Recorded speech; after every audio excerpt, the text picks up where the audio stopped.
In the 6th year of their marriage, Brenda's husband Adolf developed feelings for the new young maid in their household. The young maid had just arrived in the city, lively, adorable, still childlike, and naively innocent. Adolf personally decorated a new room for her. Pink curtains, a pink princess bed, pink bunny slippers. Everything was dreamily perfect. He seemed to have forgotten how he had once endured 99 lashes from Brenda's father just to marry Brenda, nearly losing his life in the process. I can't recall exactly when it started, but from their first year of marriage, he would personally go to Tibet every year to climb the sacred mountain, prostrating himself with each step. It took 81 days of devotion to obtain a single protective talisman. 3 months ago, he had just personally hung the 6th talisman around her neck. Back then, his heart and eyes were completely filled with her, as he tenderly said, "May all the deities bless my Brenda with peace, joy, health and freedom from worry every year." But now, he holds the undergarments that the maid Dana changed out of last night, bringing them to his nose and inhaling greedily. He said there was the scent of a young girl on it. Brenda wasn't she once a young girl when she was with him? From 18 to 24, from maiden to young wife, she broke her parents' hearts for him. Yet in the end, he fell in love with another young girl. Brenda didn't cry. She simply took the protective amulet hanging around her neck, lit it on fire, and washed all the ashes down the toilet. Hello, everyone. Welcome to my channel. Subscribe us to read wonderful novels every day. Now the story begins. She still has 5 more of these protective talismans. When all the protective talismans are burned up, it will be time for her to leave Adolf. Upon arriving home, the moment she stepped inside, she heard the bell-like laughter of the little maid Dana. "Sir, this is Madam's favorite necklace. Can you really give it to me?" Adolf responded ambiguously with an The color scheme of this necklace is very fresh. It suits you even more. Dana couldn't contain her joy. "Then thank you. Sir, come here. Let me help you put it on." Dana obediently turned her back. Adolf stood right behind her, ostensibly helping her with the necklace. But from Brenda's perspective, he was burying his face in the crook of her neck, greedily inhaling her scent. "Why do you smell like milk?" Adolf murmured while nuzzling and kissing her neck. "It's like a baby's scent." Dana giggled. "Maybe it's because I still have baby fat. Hee hee. Sir, please stop. It tickles. Be good. Don't move." Brenda's return seemed to interrupt their intimate moment. Dana startled like a frightened rabbit and jumped out of Adolf's arms, lowering her head to greet. "Madam is back." Brenda immediately noticed the pearl necklace around her neck, the only keepsake left by her mother. Brenda instantly changed her expression. "Who told you to wear this? Take it off." Dana was so frightened she burst into tears and immediately reached to remove it. "I'm sorry, madam. I didn't steal it. It was the master who. I was the one who put it on Dana." Adolf pressed down Dana's hand that was removing the necklace and said gently, "Since it was given to you, there's no reason to take it back." Brenda felt her blood boil. "Adolf, do you know this necklace is?" "I know, but after all, it's just a necklace, not worth much. If you want one, I'll take you to buy a more expensive one tomorrow." "I don't want any other. I just want this one." Adolf turned cold. "Brenda, I've already given this necklace to Dana. Don't embarrass me." "Oh no." Dana let out a cry as the pearl necklace snapped, scattering pearls all over the floor. Brenda could no longer spare the effort to argue with Adolf and knelt on the ground, picking up the beads one by one. Dana shrank behind Adolf, clutching his hand tightly. "Sir, it's all my fault. I was so clumsy and broke Madam's necklace. Please dismiss me. It's because of me that Madam is so heartbroken. I deserve this punishment." Dana sobbed uncontrollably, while Adolf comforted her gently. "I won't let you go. Go back and rest first. I'll think of a way." Dana left. Adolf crouched down, watching Brenda crawl on the floor searching for pearls. Crying anxiously, he said, "Brenda, you should go back and rest too. I'll help you look." Brenda was unsuspectingly led upstairs by him, but the moment she turned around, she was pushed from behind. She tumbled down the stairs and finally collapsed in a pool of blood. A warm, sticky liquid gushed out from beneath her, blossoming into a crimson lotus beneath her body. My baby. My baby." She was pregnant, barely over a month along. Adolf knew it. In the last second before losing consciousness, Adolf's black leather shoes appeared in her field of vision. He crouched down, gently stroking Brenda's hair and whispered, "Brenda, There will be more children in the future. Dana is insisting on leaving. Only if something happens to you will Dana stay to take care of you. Brenda woke up in the hospital. As soon as she opened her eyes, she saw Dana lying by her bedside, while Adolf took off his own coat and gently draped it over her. You're awake, Adolf said. Don't speak. Don't disturb Dana's sleep. Brenda asked coldly. What about the pearls? How many have you recovered? Adolf immediately frowned in displeasure. Or perhaps you didn't even bother to look. Dana gradually woke up, saw her, and cried with joy, immediately throwing herself into an embrace. Whoa, madam, you're finally awake. You've always been so kind to me. I must stay and take care of you until you're fully recovered, Adolf said with deep concern. You've been keeping vigil here all night. Are you hungry? What would you like to eat? I'll go buy it for you, Dana replied. I'd like to eat. Never mind. It's not the right time for that now. There's nothing inappropriate about it. Just name it, and I'll make sure you get to eat it. Sir, can I really have anything I want to eat? Of course. I want to eat the cookies baked by Madam herself. I had them once before, and I've never tasted anything so delicious. But Madam hasn't baked them since then. I want to ask for them, but I don't dare to speak up.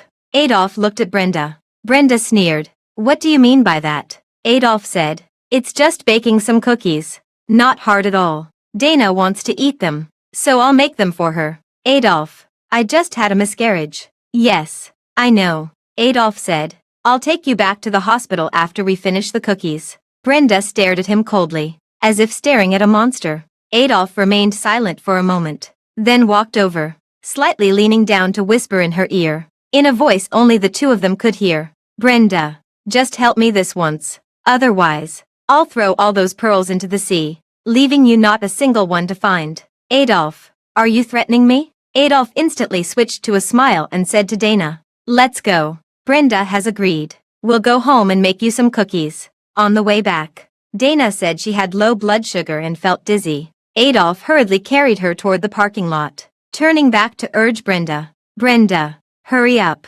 Dana has low blood sugar. Brenda felt utterly weak, struggling to lean against the wall as she took one step at a time. Even the nurse couldn't bear to watch and came over to support her. Miss Brenda, you have 3 broken ribs and just had a miscarriage. How can you be out of bed? It turned out she hadn't just had a miscarriage. She had also broken 3 ribs. No wonder the pain was so excruciating. Even walking felt like it was draining all her strength. Brenda, are you dragging your feet on purpose? Adolf scolded angrily. Or do you not want those pearls anymore? Brenda smiled, laughing through tears. This was the man she had risked everything to marry. You want it, she said. Then hurry up and follow. On the way home, Dana sat in the passenger seat, while Brenda sat in the back. In the past, Adolf had even specially printed a sign to place on the passenger seat, which read, Brenda's exclusive spot. But now, the sign had long since disappeared. The passenger seat was also covered with pink lace cushions, arranged exactly how Dana liked it. When they got home, Adolf held Dana on the sofa while Brenda forced herself to stay busy in front of the oven. By the time the cookies were ready, she could no longer hold on and weakly slid down, collapsing onto the floor. Adolf, save me. Adolf walked over and then stepped directly over her, grabbed a few cookies and stepped back over her again. Finally, sat down beside Dana. Try it quickly. Is it the same taste as before? Dana ate happily. As expected, your cooking is still the most delicious. Glad you like it. As long as you keep working from home, I can have Brenda make it for you often. Dana snuggled into Adolf's arms and cooed. Sir, you and your wife are both so kind to me. I'll definitely repay you properly. Adolf held her contentedly, his arms tightly encircling her waist, pressing their bodies close together. Are these cookies really that good? Sir, would you like to try some? Adolf lifted her chin directly and kissed her, using his tongue to scoop the food from her mouth. This tastes even better. Brenda, when she woke up again, she was already back on the large bed in the bedroom. Adolf lay beside her, with a small night light on, holding a book in his hands. Brenda said with utmost indifference, Why aren't you keeping your little Dana company? Adolf closed the book and set it aside. She's on her period today. It's not convenient. Brenda noticed the title of the book, Baking Basics, Cookies and Cakes. She suddenly remembered the past. Adolf when he still loved her. How he would cross the entire city just to buy her roasted sweet potatoes from the school gate if she casually mentioned craving them. A 3-hour round trip. And he kept the sweet potatoes warm against his chest. His face and hair were covered in snow. But the sweet potatoes were still piping hot. Turns out, such devotion could also be given to another woman. Brenda. He suddenly narrowed his eyes, looking at her neck, and said, "Where's your protective charm?" Brenda found it quite amusing. It was he who knelt in prayer before the Buddha. So devout. Solely for her safety and health. Yet it was also he who personally pushed her down the stairs, causing her fractures and miscarriage. What is this? Adolf, since you like her so much, let's get a divorce. I'll step aside and let you two be together. Adolf listened, then lightly laughed and planted a kiss on her forehead. What nonsense are you talking? I'm just playing around with her. That silly little girl is quite amusing to tease. Once I get bored, we'll still live happily together till old age. Don't you find your words ironic? What do you take me for? Adolf said. Monogamy itself goes against animal instincts. Spending decades of one's life with the same person, no matter how much you love them, will eventually become tiresome. Occasionally having someone new to spice things up is fine, as long as we end up growing old together in the end. The rest doesn't need to be scrutinized so closely. Brenda laughed in frustration. So if I were to find someone new to spice things up too, you'd be fine with that? Adolf pondered for a moment before smiling. You wouldn't do that. And what makes you so sure I wouldn't? You can't do it. Adolf was asleep. Brenda took 2 protective talismans from the safe and lit them with a lighter. One was for keeping Dana. He pushed her down the stairs, personally killing their child. The other one was when he used his mother's pearls to coerce her, despite her illness, into making Dana some cookies. Watching both protective charms turn to ashes, she opened the window and let the night wind scatter the remnants. Adolf woke up, groggily asking her, Brenda, what are you doing? Brenda replied calmly, nothing, just couldn't sleep.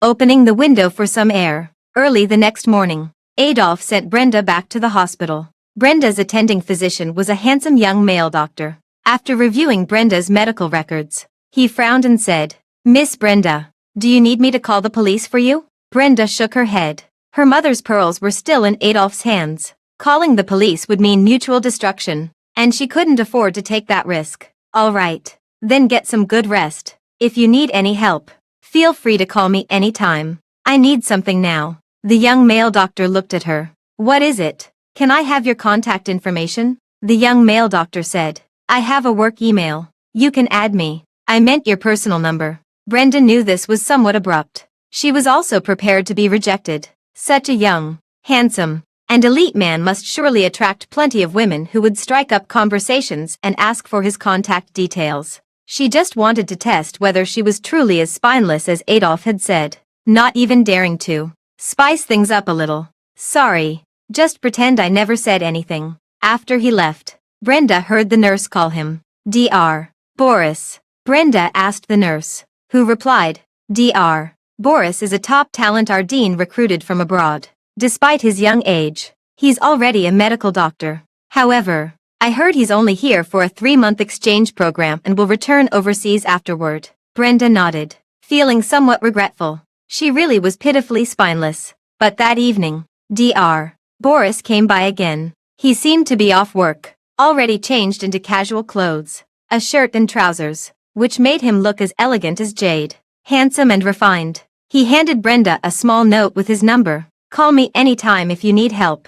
Adolf came with Dana. Dana was holding a thermal lunchbox and said cheerfully, Madam, I made you some nourishing soup. Drink it, and you'll recover faster. She was wearing a light yellow floral dress today. The Peter Pan collar was cut wide, clearly revealing the scattered red marks on her neck and collarbone. Looking at her again, her eyes were moist, cheeks flushed, and when she gazed at Adolf, there was a coquettish reproach in her shy, bashful manner. It was obvious at a glance what had just transpired. But Dana was supposed to be on her period these past few days, wasn't she? How did it happen? Adolf casually pulled out a few tissues, wiped his index and middle fingers, and then tossed them into the trash bin. The white tissues were stained with a deep red hue of blood. In the pocket of his suit pants was stuffed a piece of fabric, with a small part peeking out. Barely visible was the front bow of a woman's underwear. Brenda, is there anything else you don't understand? What happened before they arrived was already self-evident.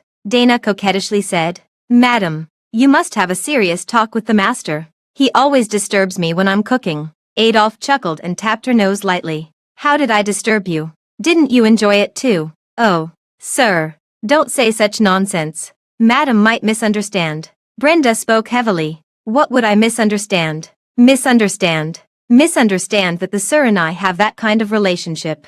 When were you not in that kind of relationship?"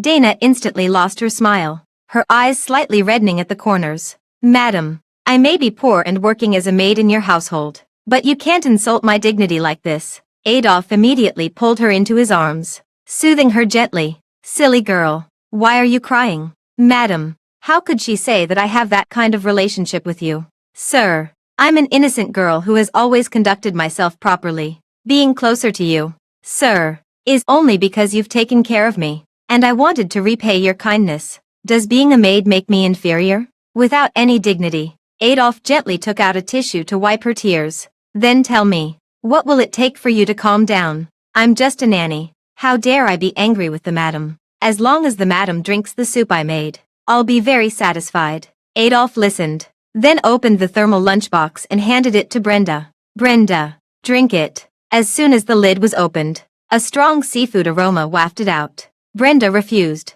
"I can't drink it. She is allergic to seafood, and the symptoms are very severe. Once, it even caused her to choke, nearly costing her life." But Adolphe signaled her with his eyes. "I said, drink it." "Adolphe, you know very well I'm allergic to seafood. This is a hospital. The doctors and nurses will save you. With timely stomach pumping, it won't be life-threatening." When people are at a loss for words, they really do laugh. Brenda also laughed. How can someone change so completely? Or perhaps this was his true nature all along, and she had simply never seen him clearly. Dana was still crying. Adolphe continued to patiently comfort her. He took a few pearls from his pocket and handed them to her. "Here, can you drink now?" Brenda hurriedly took the pearls, carefully guarding them near her heart. "What about the others?" "Drink the soup, and I'll give you one more." Brenda drank it without hesitation, downing more than half the bucket in one go. She reached out her hand. "Give it to me." Dana suddenly said, "Why didn't you finish it?" "Ma'am, do you still look down on me for being a country bumpkin? Does my stew not suit the taste of you city folks?" Adolphe took out another pearl but didn't give it to Brenda, but extended out the window, hovering in mid-air. Outside the hospital ward, there was a small river. If one were to fall in, they would likely never be found again. Brenda almost immediately rolled off the hospital bed, stumbled to the window, and pleaded with him. "Don't." Adolphe helped her up and sat her back on the bed, then placed the insulated container back in her hands, saying gently, "Brenda, Dana only wants what's best for you.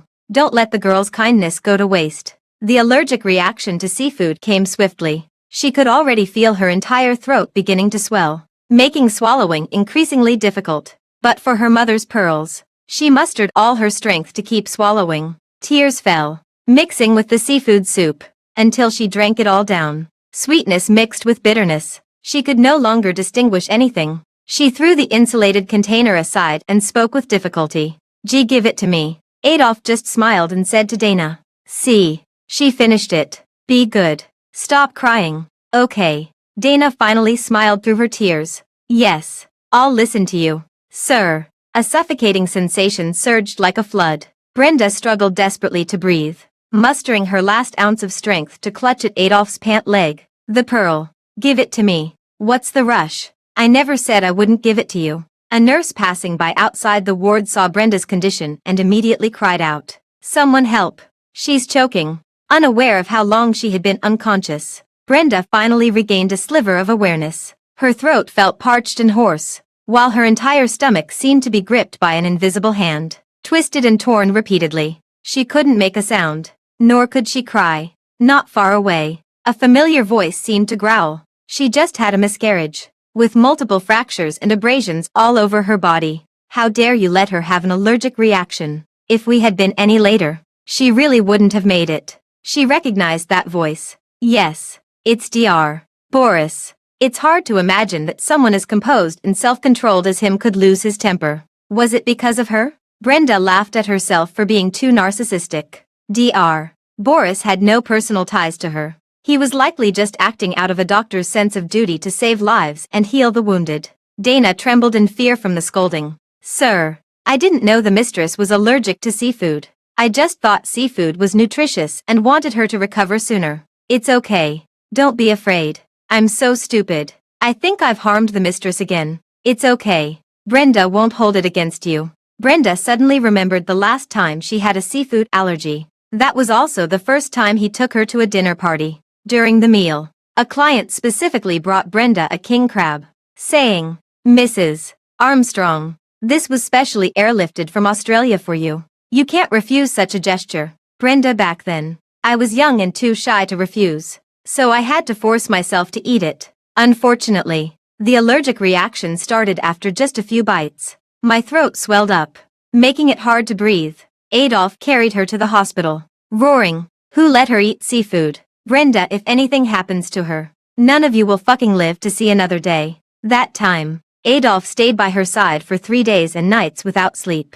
When she woke up, she saw his disheveled and exhausted appearance. He tightly embraced Brenda, with such force that it almost seemed he wanted to crush her into his body. Brenda, it's my fault for not protecting you. Don't worry, I won't let any of those people get away with it. They will all pay the price. It was only later that she learned Adolf had ordered them to be thrown into the sea, only to be pulled back up when they were nearly drowned, repeating the cycle for a full 7 days of torment. But Adolf, I never expected that the second time in my life I'd eat seafood. It would be you forcing it down my throat. Dr. Boris entered and saw Brenda was already awake. He instructed, You just had your stomach pumped, and the swelling in your throat hasn't completely subsided yet. Try not to speak for now. Brenda instead looked at Adolf and reached out to him again. Adolf understood her meaning and placed a pearl in her palm. Seems you're fine. Still know how to ask me for things. Brenda put the pearl away and turned her face aside, unwilling to look at him any longer.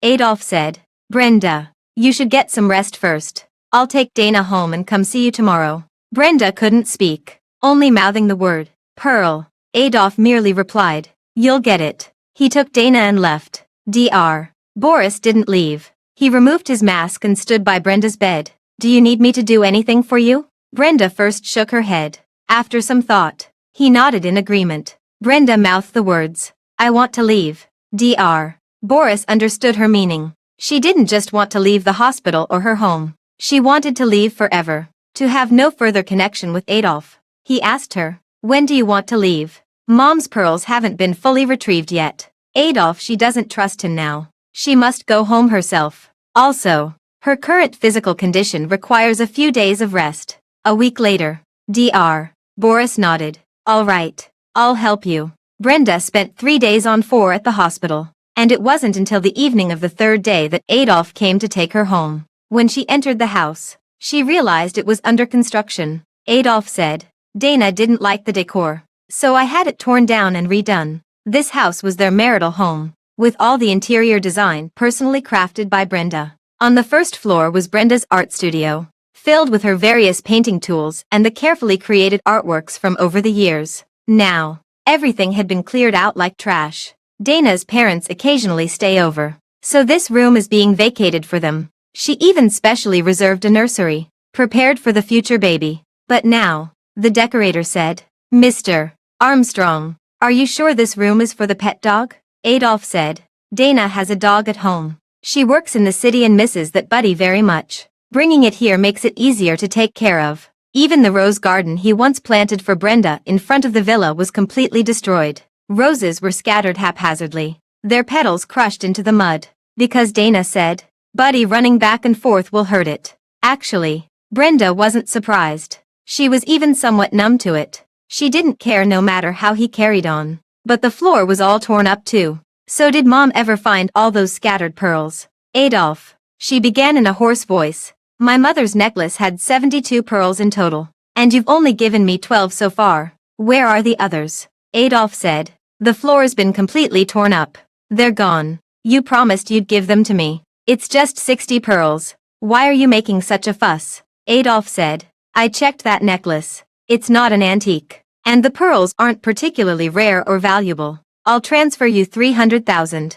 Go buy a few new ones. Brenda couldn't be bothered to talk to him and directly asked the workers, Where are the broken floor materials? The construction worker replied. Those are all construction waste. They've already been taken to the community's recycling center. Brenda turned and left without another word. Adolf asked, You're still sick. Where are you going? Brenda didn't even turn her head. Looking for pearls. Brenda rummaged through the mountain of trash. The foul stench. The filthy garbage. She no longer cared about any of it. After a night had passed, she finally found all 60 pearls. By the time she returned, her fingernails had fallen off, and her hands were covered in blood. Oh, madam, how did you end up like this? Adolf pulled Dana back to his side. Don't get too close to her. She's been rummaging through garbage all night. Don't let her dirty you. Brenda was like a soulless walking corpse, ignoring everyone as she went straight upstairs, returning to the master bedroom. Yet the layout inside had completely changed as well.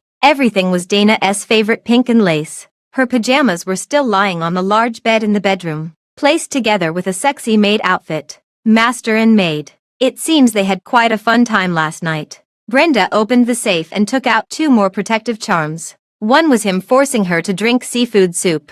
The other one was destroyed by his own hands, erasing all their memories in this house. The flickering flames consumed not just the protective talisman, but also her years of feelings for Adolf. Only one protective talisman remained in the safe. She took it out and placed it in her pocket. Her documents were also packed up and placed in the inner layer of her clothes before she left. She probably wouldn't be coming back to this house again. In a week, she would be completely free. Just as she finished everything and was about to leave, Adolf caught up with her. Brenda, why isn't your phone working? Brenda looked at it. The battery was dead, and it had automatically shut down. He said, Your grandmother is not doing well and wants to see you one last time. Get in the car. I'll take you there now. After her parents passed away, Brenda almost completely lost contact with her maternal family. Only her grandmother remained. The elderly woman often called Brenda to ask how she was doing and repeatedly reminded her, If that boy treats you poorly, come and tell Grandma, and Grandma will handle it. At that time Brenda was still immersed in the sweetness of love, nestling against her grandmother's knees and cooing, Don't worry, Grandma. He treats me very well. Grandma merely combed her long hair gently and sighed.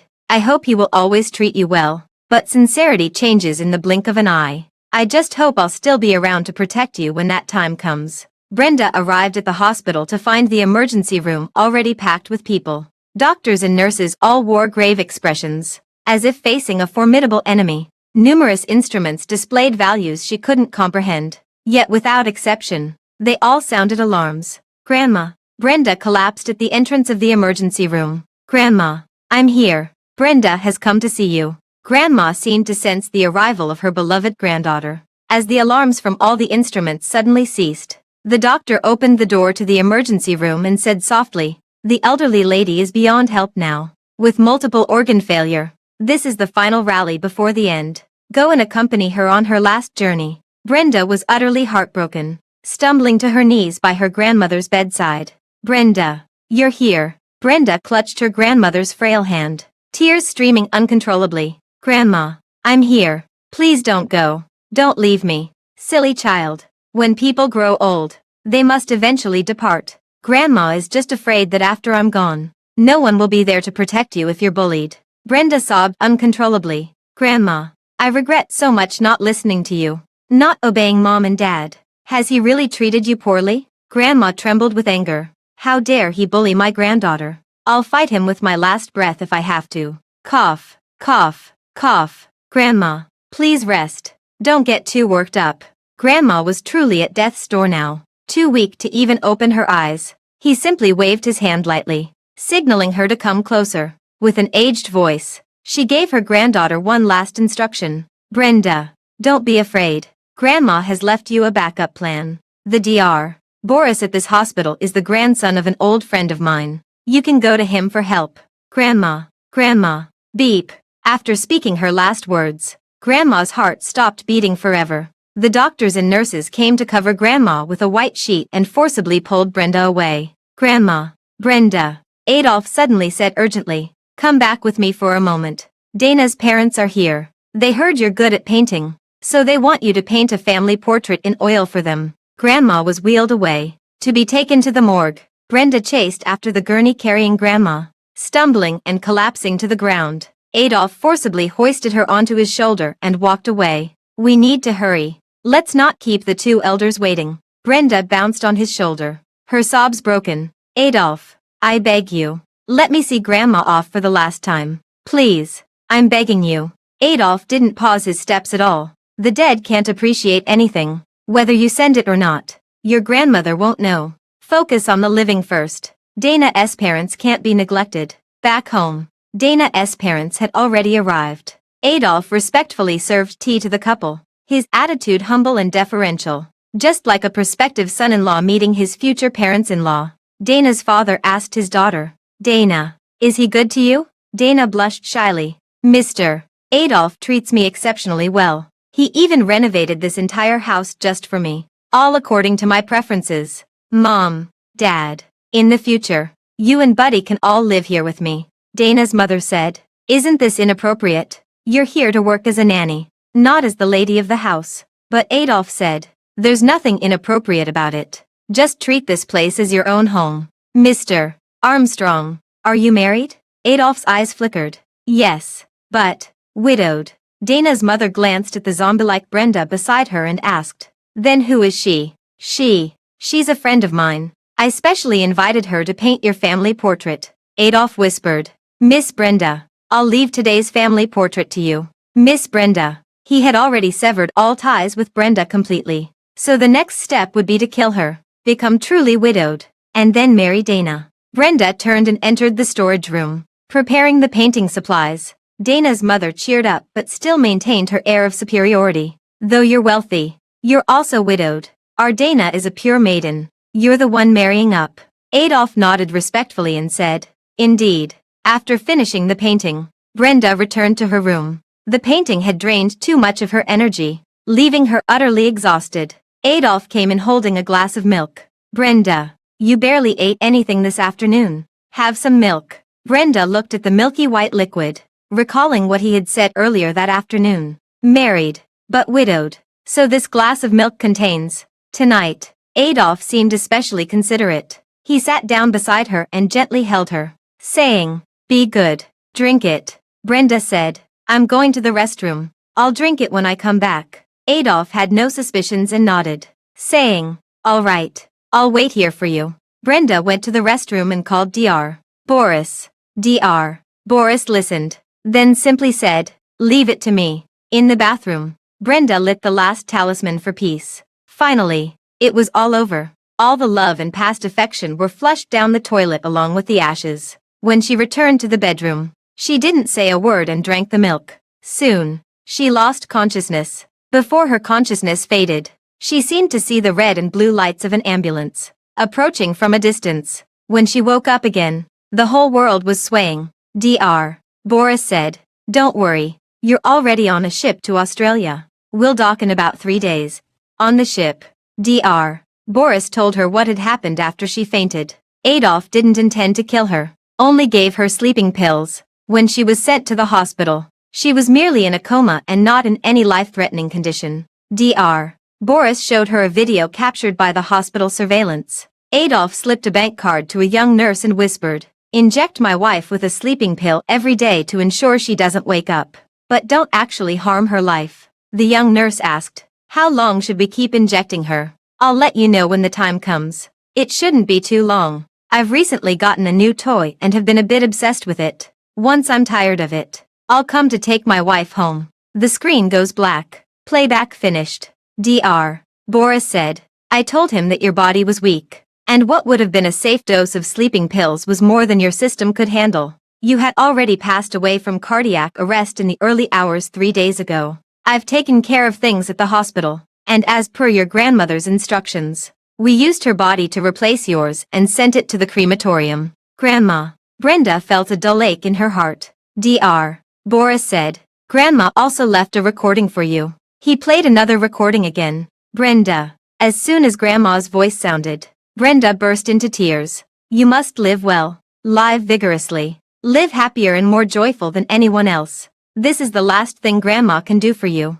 Don't let her hopes down. Brenda. It's okay if you make the wrong choice. What matters is having the courage to start over. You're still young with endless possibilities. Grandma, along with Mom and Dad, will all be watching over you from heaven. The glow of the setting sun shone down, warm and serene. It felt like Grandma's hand, gently caressing her face. Brenda stopped crying and gazed at the sunset glow over the sea. Yes, Grandma had fought for her new life, and she must live it well. She would live even more brilliantly and dazzlingly. For Mom, Dad, and Grandma. In the afternoon, the Armstrong family's villa was filled with an undeniable amorous atmosphere in the bedroom's large bed. Dana leaned against Adolph's chest, panting slightly as she asked, "Mr. Adolph, isn't this a bit too bold of us? What if the madam finds out and gets angry? She's so jealous. If she fires me, I'll never get to see you again." As she spoke, she pursed her lips, her otherwise merely delicate face instantly taking on a pitiful expression.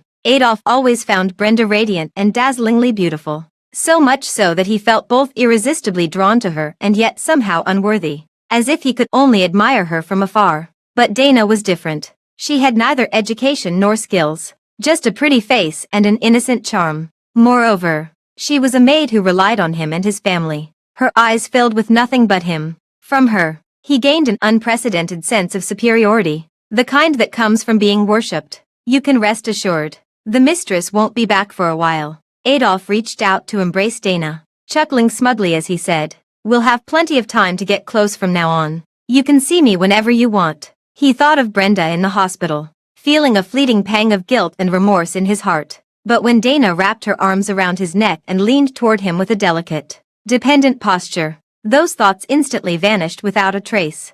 Dana learned that Brenda wouldn't be returning home anytime soon and was immediately overjoyed. But she didn't show it. Instead, she continued to feign concern and asked, "Really, you'd better not be lying to me." Adolph sweet-talked her effortlessly. "Of course not." Dana probed him step by step.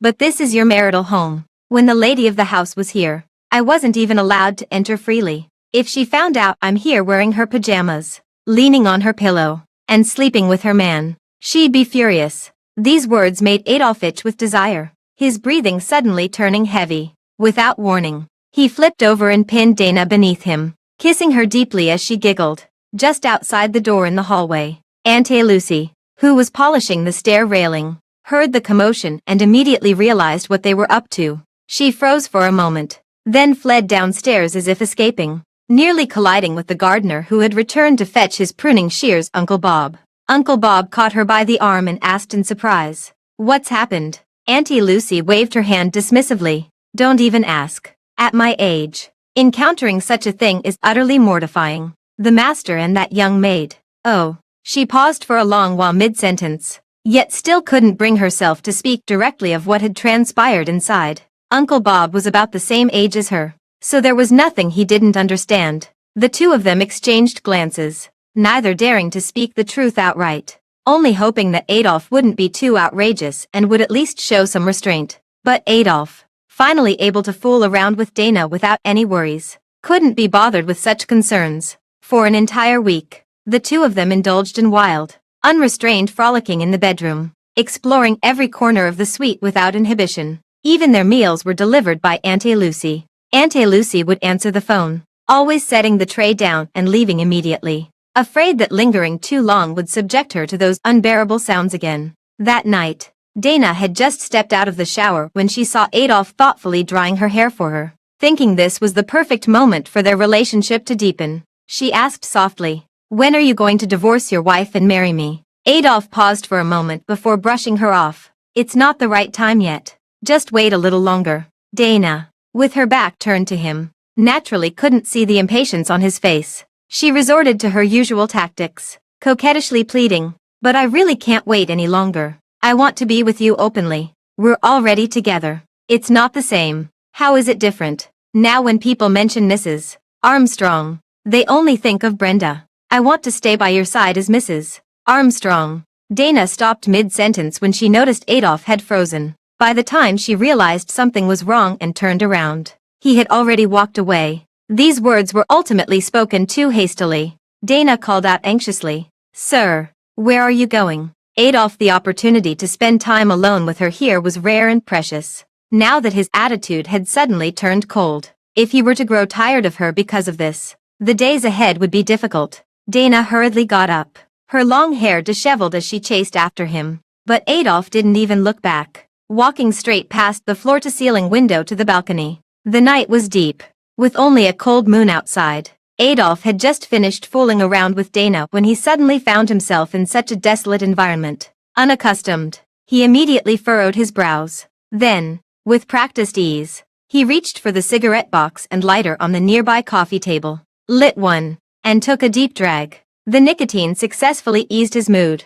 Dana deliberately made noise by leaning against the floor-to-ceiling window. Seeing that Adolf clearly heard but showed no intention of turning around, she couldn't help but reveal a look of resentment. After an extremely brief silence, she still managed to put on a smile, softened her demeanor, and took the initiative to walk over and embrace him from behind. "Sir, are you angry with me?" She pressed her cheek against Adolf's back, deliberately softening her voice to appear vulnerable. "I'm sorry for causing you trouble, but I did it because I love you so much. No one has ever treated me this well before." This attitude successfully pleased Adolf. The impatience he had felt from being rushed was instantly diluted by Dana's tender affection. He softened his tone and said, "No, I just wanted some time alone. You should go back first." Somehow, the moment Dana began demanding a formal commitment from him, she became unbearably vulgar in his eyes. Dana, seeing that he seemed about to relent, she wouldn't let such an easily attainable opportunity slip away. She tightened her arms around his waist,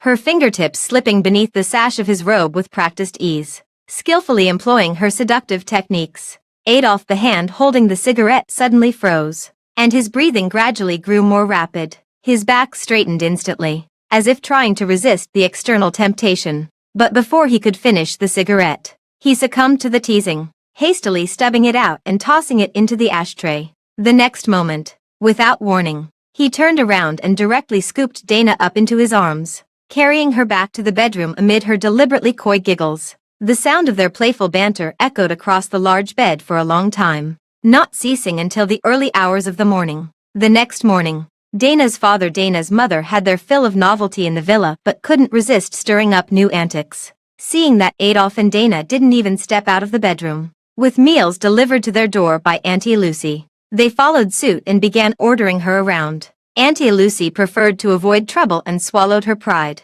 agreeing to their demands. However, Dana's father, Dana's mother, having gotten their way this time, soon began acting as if they owned the place. Taking advantage of Adolf being preoccupied with Dana all day, they started throwing their weight around in the villa. Dana's father slept until the sun was high in the sky before getting up. He propped his feet on the sofa, rubbed them together, and yawned, saying, "Eating the same few dishes every day is so boring it's killing me." Dana's mother sat up on the sofa across from him and chimed in with a complaint. Sigh. No wonder some people can only be maids their whole lives. Utterly lacking in initiative, she saw Auntie Lucy ignoring them, continuing to dust the ornaments on the side cabinet as if she hadn't heard a thing. This instantly fueled her anger, and she raised her voice sharply. "Hey, we're talking to you. Did you hear? Cooking the same few dishes every day. Don't tell me you think we're easy to fool." Auntie Lucy could no longer avoid them and had no choice but to brace herself and explain.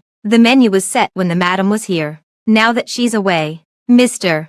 Armstrong hasn't said to change it, so I'm just following the rules. Brenda kept everything in perfect order at home, so even while she was in the hospital, the household ran smoothly without any chaos. Dana's mother, however, was seething with anger. She glared fiercely at Auntie Lucy and snapped, "Stop bringing up Mr. Adolf and the lady of the house. Now that Mr. Adolf is my son-in-law, it's only a matter of time before my daughter becomes Mrs. Armstrong." She never set any dietary rules, so from now on, the menu will be decided by us. But Auntie Lucy started to say that this was up to Mr. Adolf, but Dana's father cut her off imperiously. "No buts. Who wants to eat those bland dishes? We're having a full Manchuhan imperial feast for lunch today. Get to it right away." He waved his hand grandly, as if such a lavish meal could be prepared at a moment's notice. Auntie Lucy had worked at the Armstrong household for so many years, yet this was the first time she had heard such an outrageous request. She immediately retorted, "That's absolutely impossible. A full Manchuhan imperial feast takes up an entire table. How could I possibly prepare it all by myself? Besides, even if I could, you'd never finish it all." The Manchuhan Imperial Feast is the representative banquet of the dynasty court, consisting of a total of 108 dishes. Even ordering such a feast at a restaurant would require a reservation well in advance. Not to mention that currently, the Armstrong household only has Auntie Lucy to handle the cooking. Dana's father could think of no more extravagant feast than the Manchuhan Imperial Banquet. Seeing that Auntie Lucy dared to object, he immediately raised his voice and scolded, "If you can't make it, can't you just buy it? We're not short on money now. As a housekeeper, just follow orders obediently." When he said this, he completely forgot that his own daughter had once worked as a housekeeper too, and one with less experience and lower status than Auntie Lucy at that. And Adolf had never promised to marry Dana.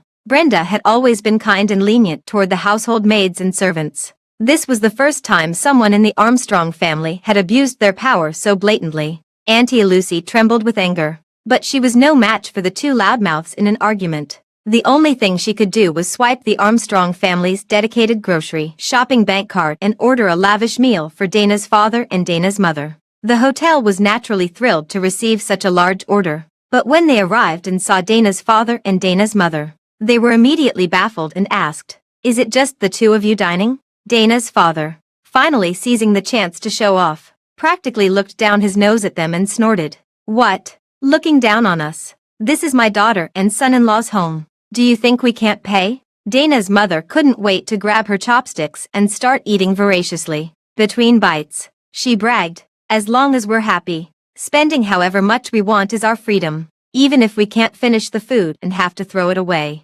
It's none of you lowly people's business. All right, don't disturb us while we eat." The hotel staff had never encountered such imperious guests before. Stunned, they quickly retreated, afraid that lingering too long might infect them with the same obnoxious habit of showing off. Once out the door, they immediately called their colleagues to share this bizarre experience. "I've truly seen it all today. Who knew the wealthy folks living in the Villa District could have such ill-mannered parents? I can't imagine how their daughter has put up with them all this time. And she actually dared to bring them home to live with her. Doesn't she worry about ruining her own marriage?" Mrs. Armstrong. I've met her before. Not only is she beautiful, but she also has an exceptional grace about her. She doesn't seem like she came from this kind of family, but I haven't seen her around lately. Could it be that she's divorced, Mr.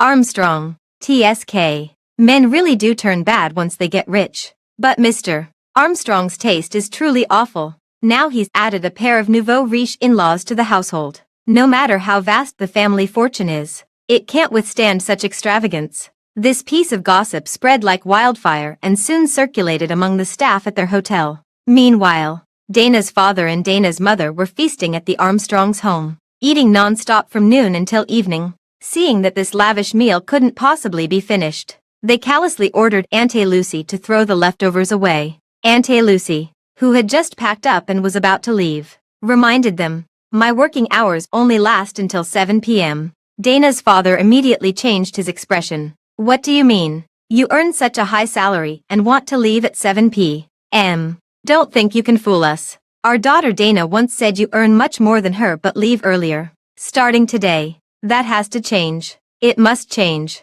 Dana's mother snapped. "Now my daughter is the lady of the Armstrong household. If you don't want to work, I'll have her fire you. Plenty of people would take this job." Auntie Lucy trembled with anger, but thinking of her son, born with a disability and relying on her salary for regular hospital treatments, she had no choice but to swallow her pride and continue working instead of leaving. Dana's father and mother were not satisfied with this. Instead, they stayed to supervise, claiming they were afraid she might slack off. Auntie Lucy had no choice but to clean the dining room without a moment's rest. It wasn't until Uncle Bob couldn't bear to watch any longer that he came in from the garden to help.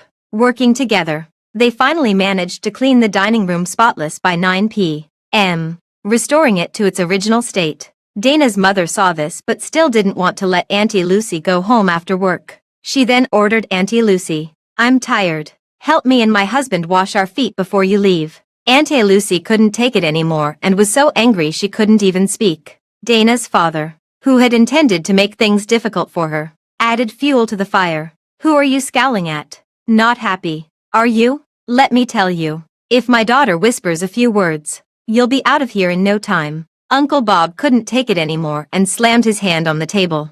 saying, "Don't go too far. The master will bring the mistress back sooner or later. And when that happens, it's your family who should be kicked out of this house." Dana's father, who had been acting arrogantly in the Armstrong household for so long, was confronted for the first time. He pointed at Uncle Bob's nose and yelled, "You're just a gardener. Who do you think you are to talk to me? Watch out, or I'll have Dana fire you too." Uncle Bob sneered, "Your daughter is nothing but a shameless homewrecker. If she really had any say in this house, I'd quit without her whispering in anyone's ear. What kind of people are you?" Before he could finish, Dana's father punched Uncle Bob in the face, knocking him to the ground, and arrogantly kicked him twice. Auntie Lucy hurried forward to support Uncle Bob, only to be scratched several times by Dana's mother, who rushed in to take sides. The four of them immediately became entangled in a brawl, the commotion alerting the property management on their nightly rounds. The security guard stood outside the courtyard and glanced into the villa. Seeing the intense fight among the four, he quickly dialed the police. Adolf and Dana were completely absorbed in trying new moves in the upstairs bedroom, oblivious to the chaos downstairs, until the arriving police knocked on their bedroom door, prompting them to hastily throw on robes and answer. The officer took in their attire and Dana's suspicious blush, instantly understanding why they'd missed the uproar below. Clearing his throat awkwardly, he said, "You're the homeowners, right? There's a fight downstairs. Come take a look." A fight broke out. Adolf wore a face full of confusion, as if suddenly unable to comprehend their words, and retorted, "Who and who? How could such a thing happen in my house?" The police explained the situation as they led them downstairs. "It's your father-in-law and mother-in-law with the gardener and nanny in your household." Adolf visibly darkened upon hearing Dana's father Dana's mother referred to as his in-laws, and when he saw Uncle Bob with his face covered in blood and the implicated Auntie Lucy, his expression turned as cold as frost.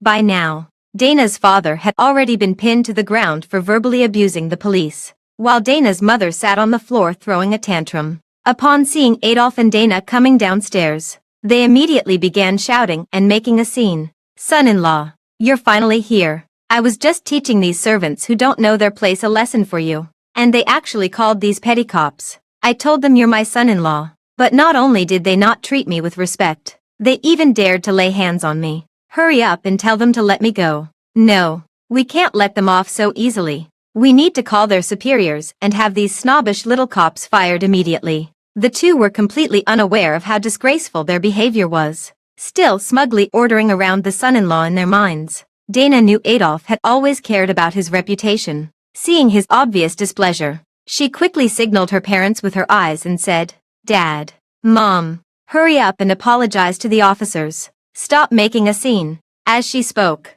she cautiously observed Adolf's expression, fearing that his dissatisfaction with her parents might extend to her. Unfortunately, Dana's father Dana's mother still couldn't read the room and continued to boss people around arrogantly. Dana's father felt his pride was wounded and spoke even more harshly, threatening Adolf, "If you can't handle this matter to my satisfaction, don't even think about marrying my daughter." "Dad, what nonsense are you saying?" Dana shrieked in an attempt to intervene, but it was already too late. The atmosphere instantly froze over. Adolf glanced at Dana's father and turned away without hesitation. As he walked upstairs, he said over his shoulder, "Fine, no time like the present. Take your daughter away today." Before the words had fully left his mouth, he was already ascending the steps. The police officer restraining Dana's father hurriedly asked, "Mr. Armstrong, as the head of this household and with the incident occurring under your roof, how should we proceed if you're not present?" Adolf was not only Auntie Lucy and Uncle Bob's employer but also Dana's father's proclaimed son-in-law. By both sentiment and logic, he ought to have stayed, but he only paused for a moment before calmly stating, "I still have company matters to attend to and can't spare time for these issues. I'll leave it to you to handle them officially." Before the words had even finished, he had already taken steps forward again, soon slamming the bedroom door shut with a bang, making it clear that he didn't want Dana to follow. Where in the world would there be a son-in-law who treats his parents-in-law with such terrible attitude? The police officers exchanged glances. Although they didn't understand the exact situation within this family, Uncle Bob was sitting nearby with his face covered in blood, clearly seriously injured. Under these circumstances, it was obviously more urgent to first clarify the sequence of events. Following Dana's father, The police officer exchanged a glance with his colleague and reached for the handcuffs at his waist, clearly intending to take him back to the police station. Once the charges of intentional assault and resisting arrest were combined, he would likely spend at least a few months behind bars. Dana's mother, who bullied the weak but feared the strong, saw that the police were serious and began wailing while slapping her thighs. "This is unjust, old man. After all the effort we put into raising our daughter, we just wanted to enjoy some comfort here. If we'd known it would come to this, we never should have come to visit her," she screamed hoarsely, as if the two of them were truly innocent elderly victims rather than the petty individuals who, not long ago, had been shamelessly overstepping boundaries and gleefully threatening to fire Auntie Lucy. Uncle Bob's injury was caused by Dana's father punching him square on the bridge of the nose. Dizzy with pain, he saw Dana's mother still daring to twist the truth. Furious, he pointed at her and said, "Officers, it was this couple who beat me up. You must not let them off. I'll pursue this to the end." "That's right. I can testify too." Auntie Lucy, grateful for Uncle Bob's intervention and disheartened by Adolph's impatient demeanor, now declared firmly, "At worst, I'll get fired. When Madam returns, I'll tell her I'm quitting this job." Brenda was around. When had the Armstrong household ever been thrown into such chaos? Dana, seeing the two of them united and Adolph clearly fed up with her family, panicked, forgetting all about maintaining the dignity of a future Mrs. Armstrong. She humbly approached Uncle Bob and pleaded, "This time, it was my father's fault. We'll provide all due compensation. Can't we just let it go? You're quite adaptable when it comes to bending with the wind." Uncle Bob loathed her to the core. Seeing her approach to plead for mercy, he mercilessly exposed her true colors, saying, "Don't think I don't know. The moment the police leave, you'll immediately put on a different face." His attitude was so resolute, making it clear there was no chance he would relent. Auntie Lucy, who had just been thoroughly humiliated by her parents, would certainly not agree either. Dana was as frantic as an ant on a hot griddle. Seeing that they couldn't be persuaded, she thought of appealing to the police instead. However, the officers wouldn't entertain her tactics at all and sternly warned her on the spot, "Please do not interfere with our law enforcement." As the cursing Dana's father was about to be taken away, Adolph also came downstairs. Having changed his clothes, the gazes of everyone in the living room fell upon him, hoping he would step forward to uphold justice or at least say something. Yet, he ignored everyone, including his own employees, Uncle Bob and Auntie Lucy, and walked straight out the door without a second glance. "Sir, wait for me." Dana clutched the collar of her nightgown, not even bothering to change her slippers, and chased after Adolph. She caught his sleeve just before he got into the car and pleaded pitifully, "Please don't be angry with me, okay? My parents have had a hard life. They can't help being a little uncouth." As she spoke, her face flushed with shame, acknowledging how vulgar her parents' words and behavior were,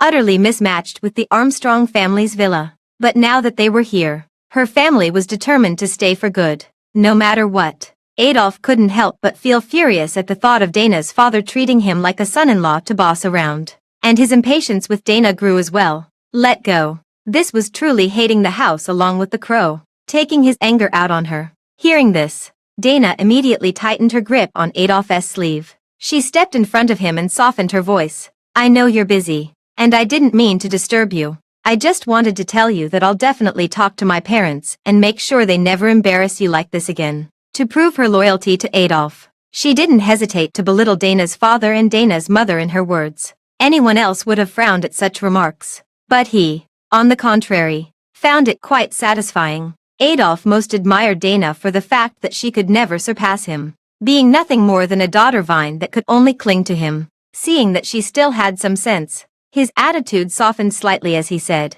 "Don't worry, you are you, and your parents are your parents. I'm not angry with you." Dana seized this opening, wrapping her hands, which had been clutching her sleeves, around his waist, feigning fragility as she continued whispering sweet nothings. "This time, my parents really went too far. Don't worry, I'll definitely send Uncle Bob to the hospital. I won't let this affect your work." Adolph was in the midst of a career upswing and could least afford a scandal affecting the company's stock price. The actions of Dana's father and Dana's mother were practically dancing on his biggest nerve. Dana inwardly groaned in frustration, but on the surface, she continued coaxing him with sweet words, even abandoning her pride to tempt him. When you come back, I'll wear that new lingerie set for you. Okay. The bunny girl won. Her voice eventually dropped to a whisper that made one's heart itch. Adolf interrupted by the police's knock at a critical moment. He was already frustrated and gloomy. Now, thinking of that outfit that made his heart race,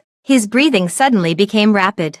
Dana seizing the moment, she lifted her face, deliberately maintaining a pitiful expression, and looked up at him with an adoring gaze. Adolf unable to suppress the surging desire any longer. He pulled her into his arms without a care for the risk of being seen outside, indulging in a passionate kiss with her. When the two reluctantly parted, Dana was already disheveled and weak in the knees. Seizing the moment, she asked breathlessly, "What about the police?" "Handle it yourself." Adolf was in high spirits but still had no intention of staying. Glancing at his wristwatch, he pulled the car door open again and said, "All right, I have business to attend to. We'll continue this when I get back." Dana wanted to push further, to persuade Adolf to return and back her up.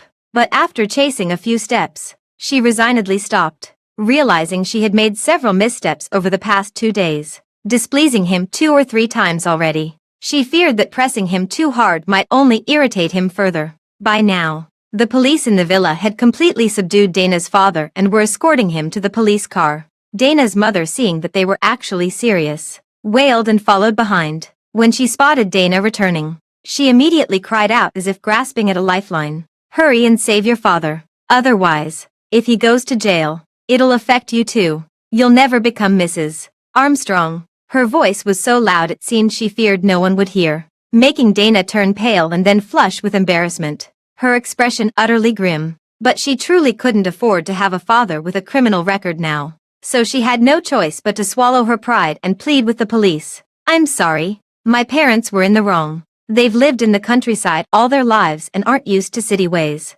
They had a bit to drink tonight, which is why they got into a fight. I apologize on their behalf. Please give him another chance. I swear he'll never do it again. Uncle Bob, Auntie Lucy, I know you don't like me, but I promise they'll change. I'll cover all the medical bills and compensation for lost wages." Judging solely by these words, they were undoubtedly sincere enough on their own. The police saw her bowing and apologizing as she spoke, while Adolf, who should have stayed to take responsibility, left without hesitation. They couldn't be bothered to press the matter further and simply waved their hands, saying, "Forget it. Your parents didn't actually assault an officer, so we'll let it go. But whether to press charges will depend on the victims. They had to enforce the law impartially. As for whether Dana's father would ultimately face criminal charges, that would depend on the stance of the 2 victims, Uncle Bob and Auntie Lucy." Dana changed her attitude faster than flipping a page. To achieve her goal, she didn't hesitate to bow repeatedly to Uncle Bob and Auntie Lucy, even pretending she was about to kneel. Uncle Bob and Auntie Lucy had never seen such a scene before. They waved their hands repeatedly and said, "Forget it. Stop pretending. Don't we know you? If you really kneel, we'd worry it'd shorten our lives. Anyway, as long as you stay here for 1 more day, Auntie Lucy and I will each take a day off to recover. This counts as a work injury." The fact that they were willing to make demands meant they were ready to compromise. Hearing this, Dana nearly burst into tears of joy. She showered them with endless praise, arranged for someone to accompany them to the hospital, and finally managed to escort them, along with the police, out the Armstrong family's front gate. Dana's father, seeing the police had truly left, immediately regained his domineering demeanor and barked at Dana's mother. "Quick, give me a shoulder rub. Those damn cops really went all out." Dana's mother obeyed while complaining to her daughter. "Honestly, how could you not hear all the commotion downstairs? If you'd just brought Adolf down earlier and spared him the embarrassment, none of this would have been such a hassle." The 2 of them took turns berating Dana, as if the entire mess was her fault for mishandling things, rather than acknowledging their own sudden wealth had inflated their egos, driving them to flaunt superiority over people from their former social class. Dana felt utterly humiliated today. She sat down in frustration and complained, "Dad, Mom, can you 2 stop holding me back? I barely managed to settle things. And besides, Adolf hates it when women pressure him for commitment. Can't you be a little smarter?" After today's incident, Adolf might not blame her outright, but he'd definitely reconsider marrying her. It wouldn't be an exaggeration to say all her efforts were wasted. Yet, Dana's father and Dana's mother not only failed to comfort her but instead unanimously began criticizing her. You're so much younger than him. Youth and beauty are your greatest assets. You should have just let Adolf order them to release the person. I refuse to believe he'd ignore such a small favor if he were truly infatuated with you. Your father is right. If you can't even command a man, wasn't sleeping with him all this time a complete waste? Think we're embarrassing you, don't you? Have you forgotten who taught you to scheme your way into replacing Brenda? If you can't make Adolf obey your every word, you're utterly useless. These heartless accusations filled Dana with humiliated fury, her resentment boiling uncontrollably. Yet all she could do now was admit they were right. Adolf treated Brenda far better than he did her. At this point, she had no choice but to redouble her efforts. Dana could no longer sit still at this thought. She feared someone might follow her example and take advantage of Adolf being alone in the office to seduce him. She rushed back to her bedroom at top speed, carefully dressed up, put on lingerie, then draped a coat over it, and hurried to the company overnight. At first glance, this outfit seemed utterly ordinary, but with just a little trick, unbuttoning a few buttons of her coat, she was sure Adolf wouldn't remain indifferent. Soon, they'd fight on the bed and make up right after. And she could even try something new in his office. Dana had envisioned it beautifully, but when she arrived outside Adolf's office, standing in the hallway ready to knock, her expression instantly changed. In the office just a door away, Adolf was laughing and joking with his buddies. With so many people around, how could she possibly showcase her charm? Just as Dana was hesitating whether to turn back and stick to the original plan of waiting for Adolf at home, someone suddenly mentioned her name. Mr. Adolf, you've been involved with that little maid named Dana for a while now, haven't you? Compared to your wife, she's not only plain-looking and average in figure, but also dim-witted. As for family background and education, she doesn't have a single redeeming quality. I really don't know what you see in her. The speaker was one of Adolf's usual partners in debauchery. In just a few words, he compared Dana and Brenda, utterly dismissing the former as worthless. Dana immediately lost her composure. She withdrew her hand from the door and took several deep breaths to steady her emotions. Adolf would probably say something in her defense. Right. Holding on to this hope, she heard him describe her to his brothers in a dismissive tone. She's nowhere near as good as your sister-in-law. His brother eagerly chimed in. Of course not. Sister-in-law is a stunning beauty. No one can compare to her. Adolf not only agreed but also shamelessly critiqued Dana. It's not just about looks. I used to think she had some youthful charm. But after sleeping with her, there's really nothing special about her. He's been fooling around with Dana for so long that he's probably getting bored by now. It's about time to ditch her and bring Brenda back home. His brother noticed his attitude and joked half seriously. If you're not interested anymore, how about passing her to me? I've never tried a woman of this type before. These people were discussing enthusiastically, not treating Dana as someone of their own class at all. Adolf didn't feel the slightest bit offended either. Without hesitation, he agreed. What's the big deal? I'll let you have a go with her once I'm done. These words made it seem as if Dana was not a living person, but a toy that could be traded at will. Dana felt her entire body turn cold. So all her efforts to please him for so long meant nothing in his eyes. But she dared not make a sound, only thinking of leaving quickly before they noticed her. Amidst the lively banter and laughter, someone mimicked the tone and provocatively asked, So, is the wife up for some fun too? The moment those words were spoken,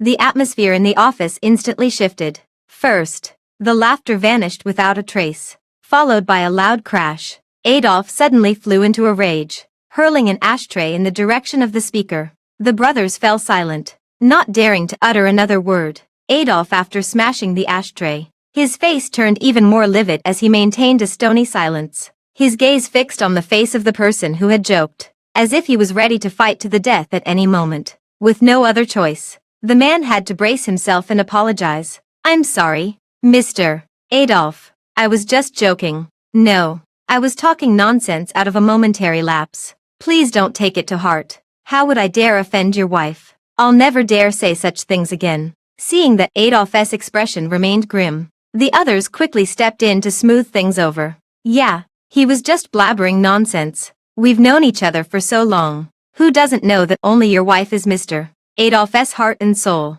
Even thinking about anyone else is a capital offense. You really shouldn't say such things out of the blue like that. My bad. My bad. I shouldn't have compared sister-in-law to that kind of woman. These final words shattered Dana's last line of defense. Why is it that Brenda gets to be Adolf's beloved, while I'm just some woman who can be casually given away to others? The next second, unable to bear it any longer, she pushed open the office door and rushed to Adolf, her eyes red as she demanded, I came all this way to surprise you, and this is how you treat me. The brothers felt somewhat awkward seeing her suddenly appear here, but since Adolf, the person involved, couldn't even be bothered to look up at her, why should they worry about it? Might as well just enjoy the show here. Adolf retorted displeasedly, who allowed you to come in? Dana stood frozen in place as if struck by lightning, accusing with a tearful voice, so you didn't actually have urgent work to deal with. You were just brushing me off. You deceived me so cruelly. The dream of openly becoming Mrs. Armstrong shattered completely. Adolf scoffed, not even bothering to placate her with empty words. He said righteously, what did I deceive you about? Did I not give you money? Did I not allow your parents to enjoy privileges everywhere under my name? You've gotten everything you were entitled to. You should know your place and stop deluding yourself. He's openly and unapologetically a scumbag.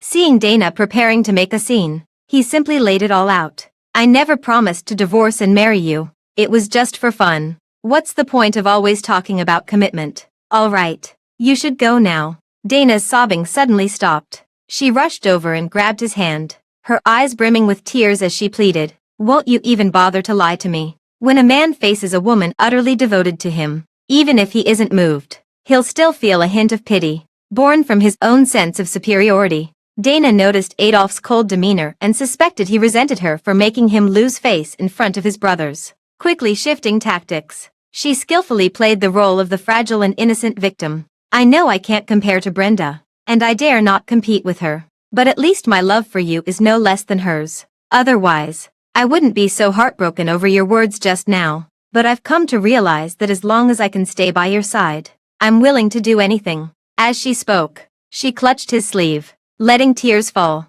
and with a subtle lift of her arm, she deliberately revealed the bare skin concealed beneath her coat. If Adolf glanced down even once, he would immediately notice she was wearing nothing under her coat, a temptation more than enough to entice him. Yet Adolf's interest in her seemed to have vanished with those words. He didn't even bother to glance at her, merely furrowing his brows with impatience as he shook off her hand, coldly remarking, you never loved me. It was always the money. He had known Dana's true nature all along. Indulging and pampering her had only been for his own amusement, a means to please himself. Whether she was Dana or Lee had never mattered from the start. Pity that Dana, far from understanding this, mistook it for his special favor. She truly believed she could replace Brenda and claim the title of Mrs. Armstrong. This unrealistic dream was only shattered today. Dana widened her eyes, staring blankly at Adolf, and said in disbelief, how could you think of me like this? Clearly, I love you so much. I would do anything for you. She tried to prove this to Adolf, but couldn't even come up with a decent example. Adolf, having lost interest in her, turned his attitude around faster than flipping a page. Plummeting to rock bottom, he brushed off non-existent dust from his sleeves, smoothed out the wrinkles she had pulled into the fabric, and walked away without looking back. Dana knew that once he left, she would never have another chance to turn things around. Desperate, she threw herself at him, sobbing, I truly love you. Please don't abandon me. I promise I'll never upset you again. And my parents, they'll leave here right away. They never had the right to stay in the Armstrong family in the first place. Adolf, annoyed by her clinging, turned back to glance at the brother who had earlier joked about wanting to try something new and suggested having some fun with Dana. All right, I'm bored now. She's yours. These words sent Dana into a chilling despair, her face turning deathly pale as she asked, how could you do this to me? Adolf couldn't be bothered to ponder her words and simply replied with disinterest. Enough. All you wanted was to latch onto a wealthy man. Right. There are plenty here. None of them will treat you poorly. Consider it me finding you a good next option. The brother had long noticed Dana's scandalous outfit beneath her coat and asked with a lecherous grin. Mr. Adolf, are you serious? Of course I'm serious. If you like her, just take her to your place. From today onward, we have no relationship whatsoever. By the way, I need to pick up Brenda from the hospital. Even if you two decide to have fun in my office, keep it down and don't make too much noise. Adolf was clearly serious. If he had once found Dana somewhat intriguing, after she tore down that thin veil of pretense, she became no different from a discarded toy to him. Besides, apart from Brenda being his beloved, all other women were merely expendable, like clothes to be changed at will. The office door slowly closed behind him. No matter how Dana sobbed and poured out her grievances, he showed no intention of turning back. Click. The office was now divided into two completely different worlds, inside and out. Dana stared regretfully at the tightly shut door, her ears filled with the disrespectful laughter of Adolf's so-called friends. She realized her dream of becoming Mrs. Armstrong was completely shattered, and she was filled with regret. But to maintain her current lifestyle, she had no choice but to grit her teeth and endure it. If Adolf abandoned her, the playboys in the office would be her best option. Even though she knew she would gradually sink into depravity, she still chose to stay. Meanwhile, Adolf was driving to the hospital himself, eager to see Brenda. They say absence makes the heart grow fonder. The mere thought of seeing Brenda again filled him with excitement, almost like the early days of their romance. Not only had he prepared a whole set of excuses in advance, but he also made a special trip home to instruct Auntie Lucy and Uncle Bob to go rest, emphasizing they mustn't show up until their injuries healed, lest it disrupt his alone time with Brenda. Auntie Lucy and Uncle Bob's reactions seemed a bit too indifferent, unlike before, but he didn't care what they thought anyway and still bought a bouquet of flowers when passing by the florist. Anyway, Brenda loves him to the core, even if she's genuinely dissatisfied with him. This bouquet of flowers would be enough to win her over. Adolf just didn't expect that when he pushed open the hospital room door, the sight that greeted him would be strangers. He looked at the unfamiliar old man and the nurse preparing and then asked irritably, "Who are you?" The elderly man lay on the bed in a hospital gown, appearing to have been there for quite some time, his gaze toward him utterly vacant. The nurse still recognized him, but her first reaction was one of surprise as she asked, "Armstrong, what brings you here?" Adolf, seeing even her ask this, he questioned, "Why can't I come? I'm here to pick up my wife. Where is she?" 3 consecutive questions made even himself feel uneasy, until the nurse asked in an even more surprised tone, "Wasn't your wife already cremated? It's been almost a week since her funeral arrangements were completed. How could you, as her husband, not know anything about it?" Adolf was stunned on the spot. Brenda. Cremation. He couldn't associate her with that word at all and blurted out in protest, "Absolutely impossible. She must be angry because I haven't visited her in the hospital recently. Please, just tell me where she is. I'll apologize to her right away." The nurse looked at him with pity, as if he were speaking these words out of denial. She sighed helplessly and reminded him, "Mr. Armstrong, perhaps you could check the hospital records." Adolf, as the family member who originally helped Brenda with the hospitalization procedures, had the authority to do so. Suddenly enlightened, he didn't even care about the flowers in his arms anymore. Stumbling his way to the hospital's records management office, immediately identifying himself and demanding to check Brenda's records here. The hospital staff in charge of records noticed that Adolf's condition was very unusual. After verifying his identity, they showed him the records he requested. His hands trembled even as he turned the pages. After what felt like an eternity, Adolf asked hoarsely, "Is this true? Has Brenda already passed away?" Just associating her with the word death was unbearable for him to the point of making it hard to breathe, and his heart felt as if it were being tightly squeezed, causing him immense agony. The staff noticed him swaying slightly as he spoke, looking as if he might faint at any moment, and dared not provoke him further. They immediately proceeded to carefully explain the contents of the records to him. "Mr. Armstrong, please accept our condolences. Your wife, Brenda, passed away a week ago due to cardiac arrest caused by an overdose of sleeping pills. With the family's consent, she was transferred to the funeral home 3 days ago. The arrangements should already be completed by now, and it's time for you to come to terms with reality." The implication was that they suspected Adolf was unable to accept reality, which was why he had come to the hospital demanding to take his wife home. Little did they know, the truth was far more cruel than that. Adolf was completely unaware of Brenda's ordeal at the hospital. He nearly blacked out and collapsed on the spot. But to verify the truth, he steadied himself by holding onto the table and forced himself to stay upright. Concerned he might faint, the staff quickly suggested, "Mr. Armstrong, why don't you go upstairs and rest for a while?" That won't be necessary. Just tell me which funeral home Brenda was sent to. Adolf, after regaining some composure, rushed out of the hospital at top speed and drove straight to the funeral home. He drove like the wind all the way, running through countless red lights. But none of that mattered anymore. Adolf stormed into the funeral home office, grabbing the manager by the collar and demanding, "Who gave you permission to cremate Brenda? I'm her husband. How dare you make such a decision without the family's consent?" At first, the manager thought he was there to cause trouble. But upon hearing the name, he suddenly understood and said, "You must be Miss Brenda's husband, Adolf Armstrong." "Right," Adolf replied through gritted teeth. "That's me." How he wished to hear the person in charge say they had made a mistake. But the other party merely responded with the same tone of surprise as the nurse at the hospital. "Didn't you already agree to the cremation request from the funeral home? We have a recording here." With that, he took out his phone and played a recording. The next second, Dana's voice came from the phone of the person in charge. "Brenda is dead. So be it. There's no need to inform us specifically. Adolf is taking a shower. I'm his fiancé. And as for Brenda's matter, he doesn't want to hear about it. And I don't care either. Don't you understand? Her funeral arrangements have nothing to do with us. Even her family members are all dead.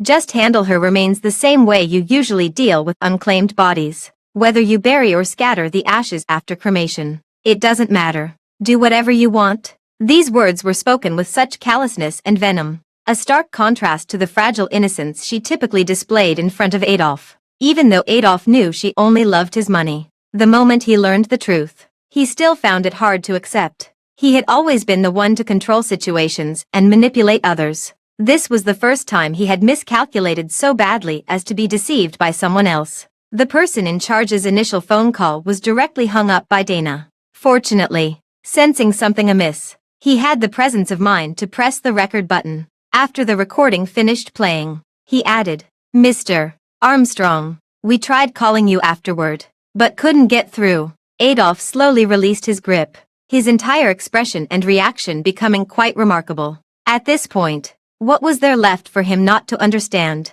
Dana must have immediately blocked the person in charge after hanging up that call. The office was so quiet you could hear a pin drop.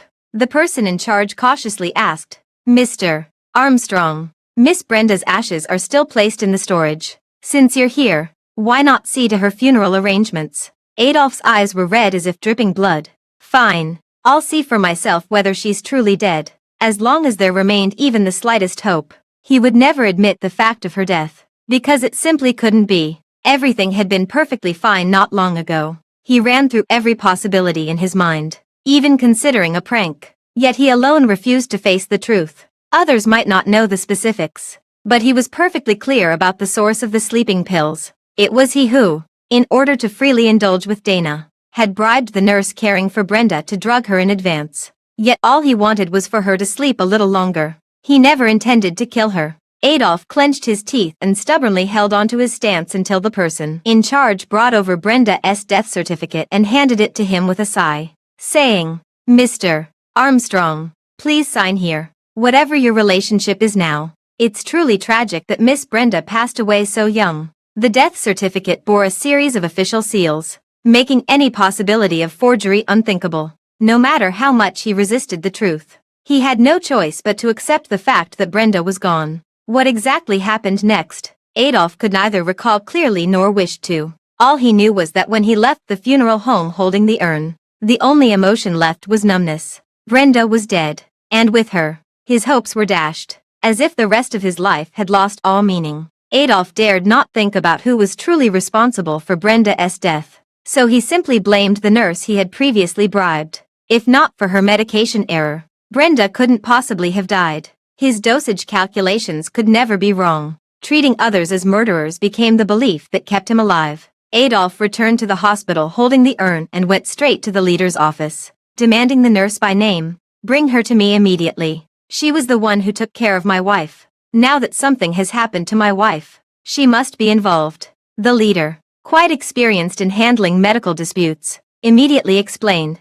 "Mr. Armstrong, we fully understand your feelings, but the person you're looking for completed her resignation procedures and left the hospital 3 days ago. She left in a hurry, and no one knows where she is now.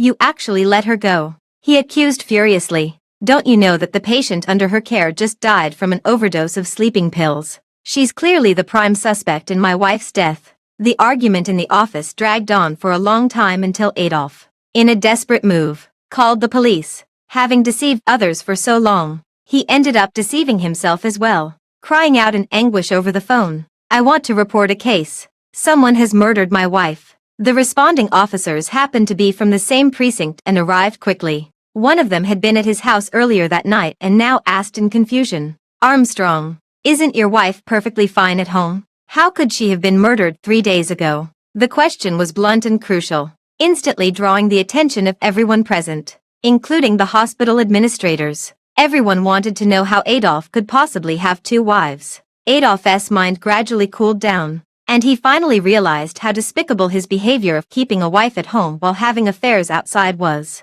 His voice lowered as he replied, "The one at home isn't my wife, just a nanny, and she's already been fired."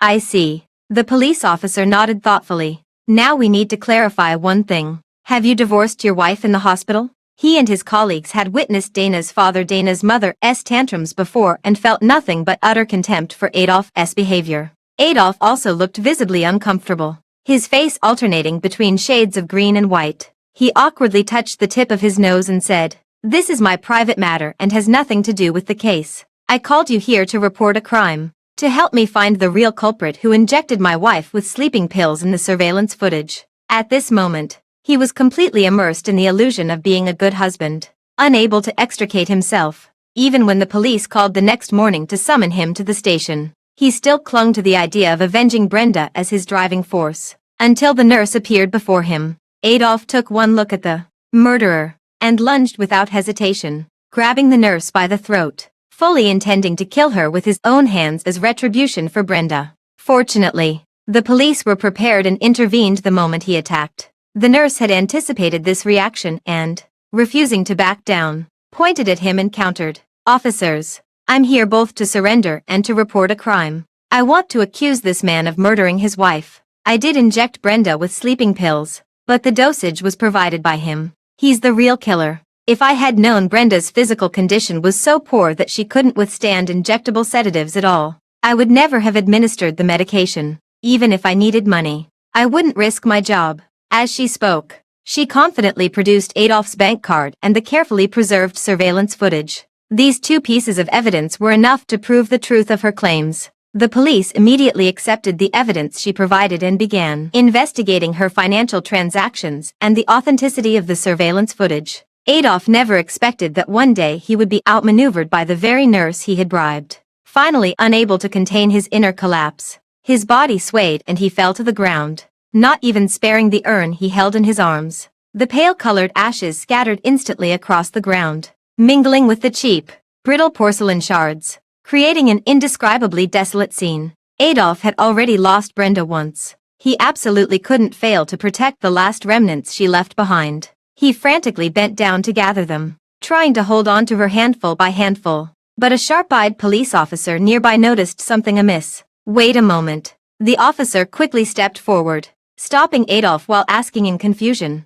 "How old was your wife? Did she have any dental issues when she was alive?" Adolf clutched a handful of ashes that slipped through his fingers, his gaze filled with hostility as he retorted, "What are you implying?" The officer could only point to the ashes hidden among the shattered porcelain and say, "The incinerator's heat wasn't enough to completely burn the bones. This tooth is the best evidence. I used to be a detective, so I'm familiar with human tissue. This tooth couldn't belong to a young person. It doesn't match your wife's age." At these words, Adolf nearly collapsed on the spot. A glimmer of hope surged from the depths of his heart as he practically threw himself onto the porcelain shards to pick up the tooth, asking, "Then how old should the person it belongs to be?" The officer pondered for a moment but ultimately shook his head. "It's hard to say. The tooth was burned in the incinerator and is severely damaged. We can only vaguely tell it belonged to an elderly person. As for the exact age, that would require further examination." These words were essentially meaningless,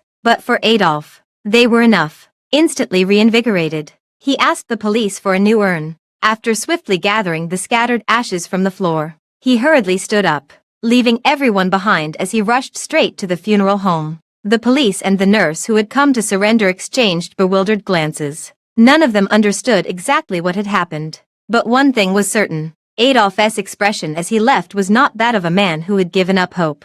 About half an hour later, Adolf reappeared at the funeral home. He stopped the director, who had been trying to avoid him, and got straight to the point. I remember Brenda's grandmother was brought here after she passed away. Has she been cremated yet? The curator never expected him to ask such a question and replied blankly. Why do you ask that? Adolf snapped sharply. You don't need to know why. Just tell me where her grandmother's remains are. That's all I need. I'll handle the rest. She was cremated long ago, but the ashes were never claimed. The curator once again pointed in the direction of the storage cabinets. Before he could finish speaking, Adolf had already let go without hesitation and rushed straight toward the storage cabinets. With trembling hands, he took out Grandma Brenda's urn, taking several deep breaths before mustering the courage to open it. The urn was empty, revealing nothing but air. Adolf's expression shifted dramatically, nearly bringing him to tears of joy as he muttered incessantly, I knew Brenda couldn't have just died.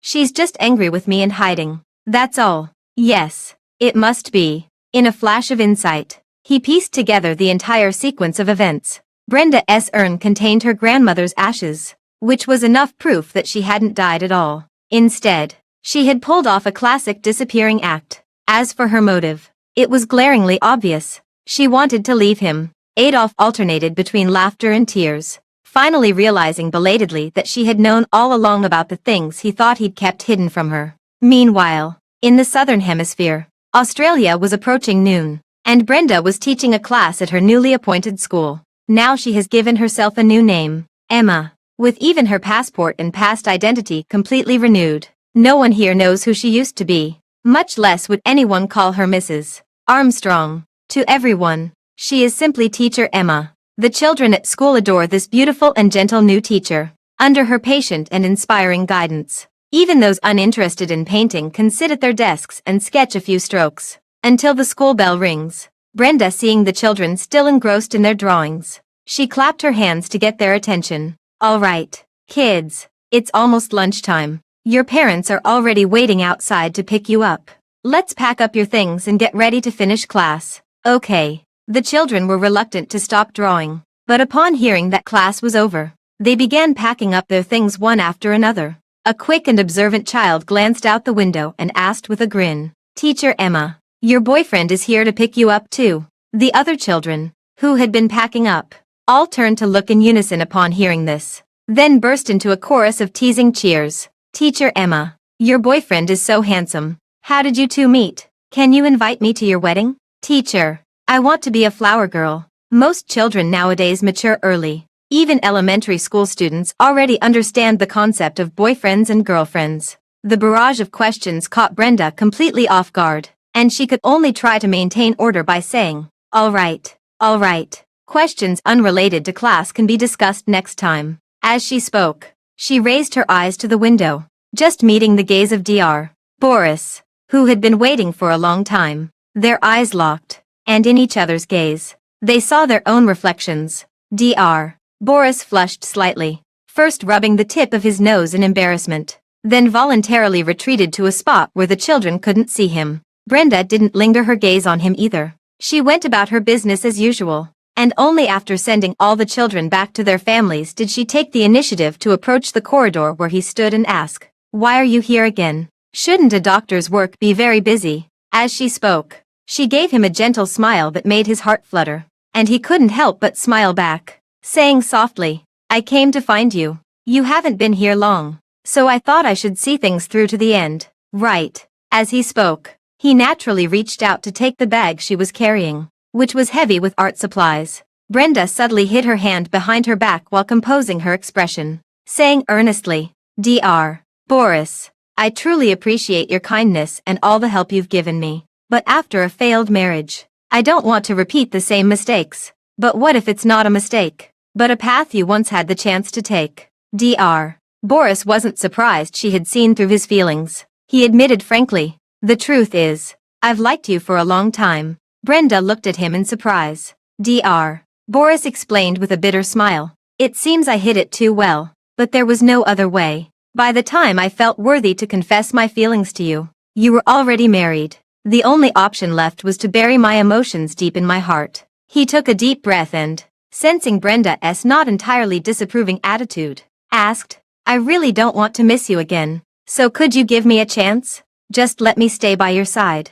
I don't need any formal commitment. In the face of true feelings, so-called formalities are nothing but a worthless piece of paper. Brenda didn't speak, just silently handed the bag to Dr. Boris, who eagerly took it and fulfilled his promise in the days that followed. Although both were usually busy with work, Dr. Boris always found time to wait for her at school after class, gradually solidifying his identity as Brenda's boyfriend in others' eyes. Even the parents who often picked up their children knew they were a loving couple, and Brenda showed no signs of disapproval. Dr. Boris knew this was Brenda giving him a chance. Far from slacking off, he seized the opportunity, doing everything in his power to make her happy. Brenda wasn't used to Australian cuisine, so he leveraged his strengths, insisting on cooking for her every night and even preparing her lunch for school the next day, which only needed a quick microwave heat-up. She loved outdoor activities, so he accompanied her to watch fireworks, go diving. Day by day passed, and although the two had yet to break through that final layer of window paper, the time they spent together grew longer and longer. Even on weekday evenings, they would still go for walks by the seaside together. That evening, as they were strolling and chatting along the seaside promenade, an uninvited guest suddenly rushed out and shattered the peaceful atmosphere. Dr. Boris never expected someone to suddenly rush up from behind and punch him. His first thought was that he was facing a medical dispute, but when he saw the furious expression and haggard face of the other person, he immediately shielded Brenda behind him. What do you want? He ignored the pain from the blow to his cheek and demanded through gritted teeth. Adolf searched for Brenda for a long time, during which even his normal work was completely forgotten. He even went so far as to spend a fortune hiring a private detective with international capabilities to confirm her whereabouts. Finally tracking her down here after being deceived many times, he came to give her a surprise and take her back with him. But little did he expect that this meeting would be nothing but a shock without any joy. Brenda looked at him with even less warmth than a stranger, her tone icy cold. She held on to Dr. Boris, who stood protectively in front of her, and warned Adolf, apologize to him right now, or I'll call the police. Adolf said with trembling voice and reddened eyes, call the police. After all the deep affection we once shared, you'd actually call the police? Yes, with such deep affection in the past, didn't you still cheat habitually, even to the point of drugging her just so you could fool around without any worries? Forgive my bluntness, but a man like you doesn't deserve her at all. You shouldn't even be in her presence. Dr. Boris had always held Adolf in utter contempt for his actions. Seeing him dare to appear before him now, he finally had the chance to vent his disdain. Adolf, having his dirty laundry aired in front of Brenda, flew into a humiliated rage on the spot, clenching his fist and swinging at him. This time, Dr. Boris was prepared and naturally wouldn't suffer the disadvantage of being caught off guard. He ducked to avoid Adolf's punch, then retaliated by throwing a punch of his own at Adolf's face. The two fought fiercely, only separating when Brenda actually called the police. The result was both of them ending up in the hospital, with their wards right next to each other. During this period, Brenda would unfailingly visit Dr. Boris every day after work. She cooked porridge for him, called nurses to change his dressings, and even showed genuine concern upon learning he was at risk of a mild concussion. In contrast, Adolf received utterly terrible treatment. He had sprained his ankle during the fight, though it couldn't compare in severity to a concussion. Yet the impact on his daily life was significant enough that even trying to steal another glance at Brenda required him to struggle and lean against the wall for support. Brenda, can we talk? He refused to enter Dr. Boris's room, standing by the door and waiting for her for a long time. Seeing that she had no intention of visiting him, he couldn't help but ask. Brenda didn't even turn her head. Her scolding attitude toward Dr. Boris for getting into a fight was still vivid, but her treatment of Adolf was much colder, as if the many years they had spent together had become so unbearable that she couldn't bear to look back, unwilling to even think about it. There's nothing for us to talk about. Her heart was as unyielding as stone, impossible to soften with a few costless words, and even less likely to leap back into the cage she had barely escaped. But Adolf was far from giving up. He pleaded, then let me speak, and you listen. Then decide whether to forgive me or not. Alright. I've already sent Dana away. Don't worry. Anything or anyone you dislike, I won't let them appear before you. You've gone too far. Dr. Boris wanted to rise and drive Adolf away, but Brenda gently tugged his sleeve, maintaining her unyielding posture as she whispered, to be precise, you should demand they stop harassing us. That would be best for everyone. This suggestion wasn't just good. It was like having the Grim Reaper himself working at the hospital. Adolf felt this was no different from being flayed alive. Seeing Brenda firm in her resolve, as if she had no intention of turning back, he resorted to begging for forgiveness daily to stay on her radar. Once Dr. Boris was discharged, he could leave too, and without another word, he put this plan into action. Brenda now lived in a detached house with its own yard. Every morning, she used to draw the curtains and immediately bask in the warm sunlight. But since Adolf began his peculiar form of repentance, she abandoned this habit, because Adolf was determined to demonstrate his remorse and anguish, going so far as to kneel on the sidewalk outside her house every morning at dawn. At first, it always drew curious onlookers, but eventually, people grew accustomed to it, and his presence there became as inconspicuous as a tree. It wasn't until that afternoon when a torrential downpour arrived that the local police received reports and came to persuade him to leave. Seeing that Adolf refused to leave no matter what they said, the officers didn't resort to force immediately. Instead, they waited until he became completely unresponsive before promptly taking him away on charges of disturbing the peace. Brenda gave a helpless smile to Dr. Boris beside her, but the expression was clearly more painful than a cry. Making his heart ache, he immediately suggested, "How about we leave Australia?" These words struck Brenda right in the heart. Her eyes lit up, and she asked excitedly, "Have you thought of where to go?" Dr. Boris loved seeing her smile. He teased her by saying, "I've already decided, but I can't tell you just yet. It's a place Adolf would never possibly find. If I say it out loud now, what if he somehow tracks us down?" "All right, we'll do as you say." Brenda had grown much bolder in her efforts to break free from the entanglement. Waiting for Adolf to come out of the police station, Brenda and Dr. Boris had already vanished without a trace, even after searching every possible place. Hospitals, schools, and elsewhere. He couldn't find the slightest clue of their whereabouts. Finally, the landlord, exasperated by his persistence, snapped, "Don't you know they left everything behind when they moved out just to avoid trouble? Whatever grudge you hold against them, enough is enough. Stop harassing them. I just want my wife back." Adolf watched helplessly as the door slammed shut in his face. For a moment, he wondered if he really should let go, but the thought of Brenda being with Dr. Boris was unbearable. In the following days, he spared no effort in searching for Brenda, even refusing to answer calls from back home, until his visa was about to expire and he had no choice but to return.